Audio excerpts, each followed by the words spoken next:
On the subject of totalitarianism, I wanted to do something very quickly. So I'm guessing that even though most people in the room have negative views of both men, they have a more intensely negative view of Hitler than of Stalin. I'm guessing almost everyone in the room has a far more negative visceral reaction to the swastika than to the hammer and sickle. Some of the protesters at your event at McMaster University stood behind a banner with a hammer and sickle. You've said that a hammer and sickle is no funnier than a swastika. That, quote, the reprehensible ideologies that are based in fundamental Marxism killed at least 100 million people in the 20th century, unquote. I've discussed this proposition with numerous people in recent months, and almost no one seems to buy it. No one disputes the body count under socialist regimes. Few dispute that Stalin was a vicious murderer, roughly on par with Hitler in moral terms. Most think that communism should not be tried again. In other words, they share your critique of the argument that previous communist experiments did not represent proper communism and that proper communism should be tried. Nevertheless, they still disagree with you that we should react as negatively to the hammer and sickle as we do to the swastika. Why? Because, they say, the two ideologies are not morally comparable. National Socialism is much worse morally than Marxism or Marxism-Leninism. So what do you say to this? Well, I would say the first thing is that it's highly probable that you were talking to intellectuals. Students. Well, we'll call them budding intellectuals.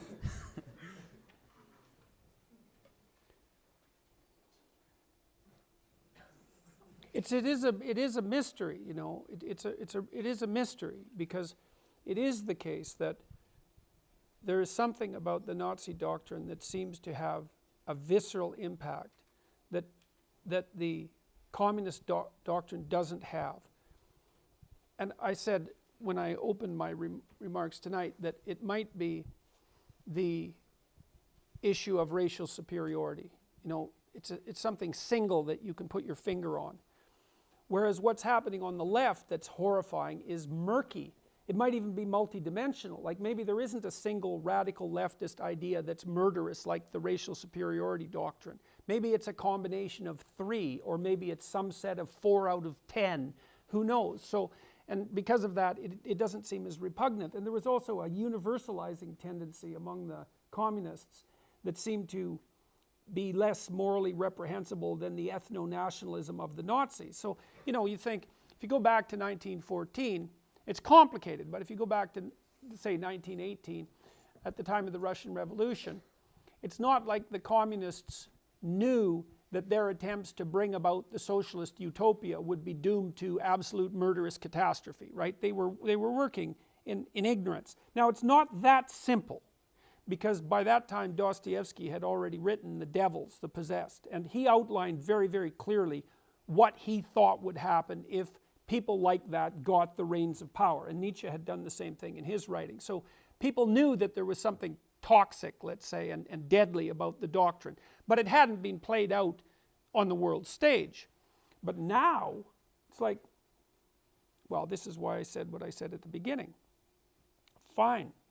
You know, if I don't know exactly how to make the moral distinction, but it's a distinction that has to be made. I think that people who apologize, who say something like, I think that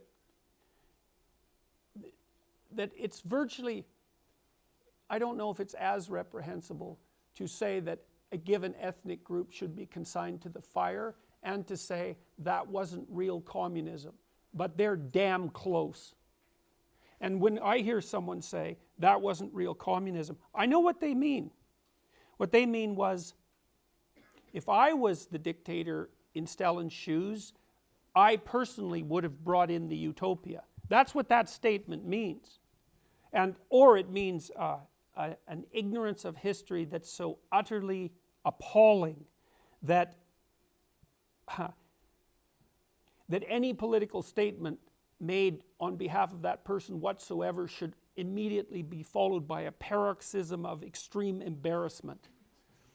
May I say one, just, I just want to be clear that these students were conceding that they don't agree. That they share your critique of They don't share it enough. Oh, okay, fair enough. I just wanted to make that clear. But so they would more or less agree with what you just said, I think, about it's not okay to say those regimes weren't proper communism and that proper communism should be tried. They still dispute, though, that socialism as an ideology is on par with Nazism. So I just wanted to make that Well, clear. we could say communism, let's say. We could say radical leftist ideology. As I said already, there are reasons for the left and the right wing, right? The right wing stands for hierarchy and the left wing stands for those who are displaced by hierarchy, right? An endless problem. But that doesn't mean, that still leaves it in the camp of the people speaking on behalf of egalitarianism to figure out just what the hell went wrong and to take some responsibility for it. You know, it's no joke. And we see these things play out continually. Still, look at what happened to Venezuela. Here's a fun story. Do you know that it is now illegal for physicians to list starvation as the cause of death for a Venezuelan child in a hospital? That's how they're dealing with the fact of starvation, right? You just make it illegal to have that diagnosed as your cause of death. That'll solve the problem.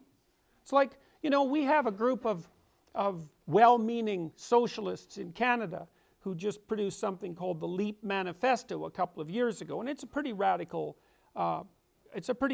document. They're trying to move our Socialist Party, the NDP, New Democratic Party, towards the acceptance of this LEAP Manifesto, which doesn't look like it's going to happen. But they were all radical promoters of the Venezuelan government before everything went like badly sideways.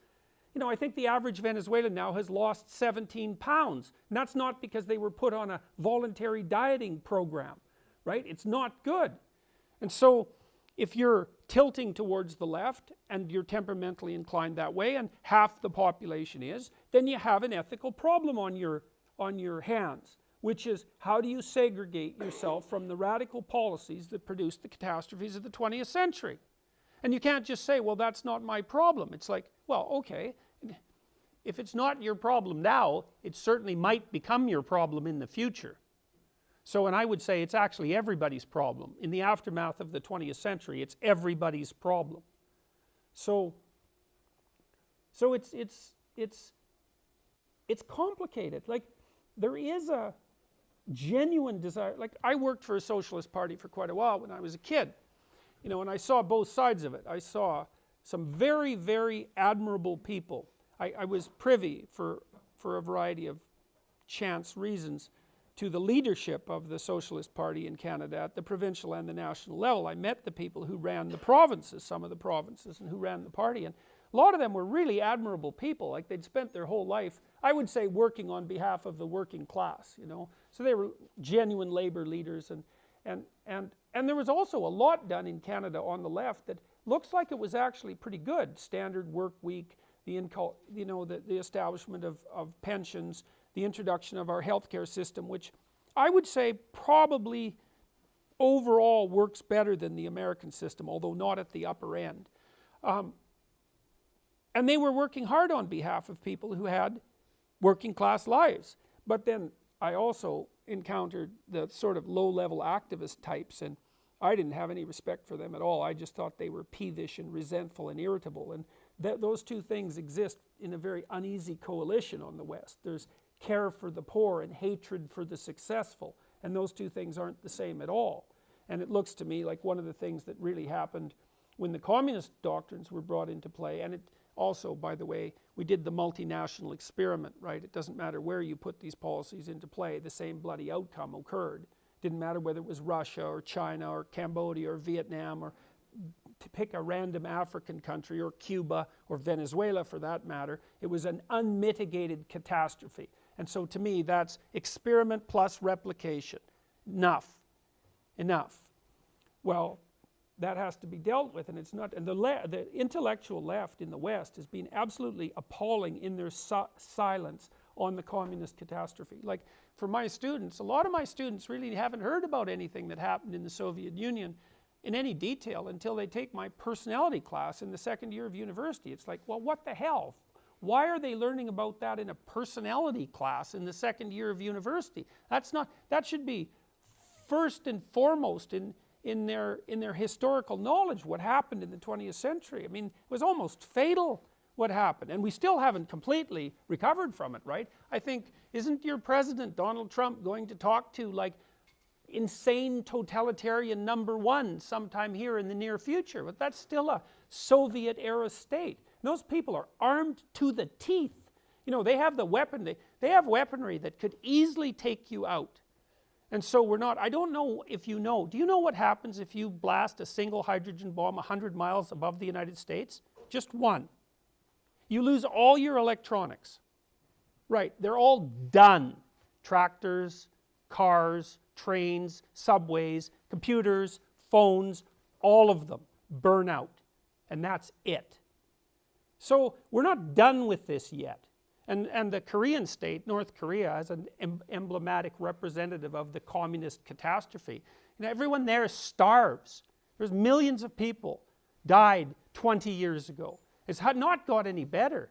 So it's not like we solved this problem. And there's a deafening silence on the intellectual side of the spectrum with regards to what happened on the egalitarian left.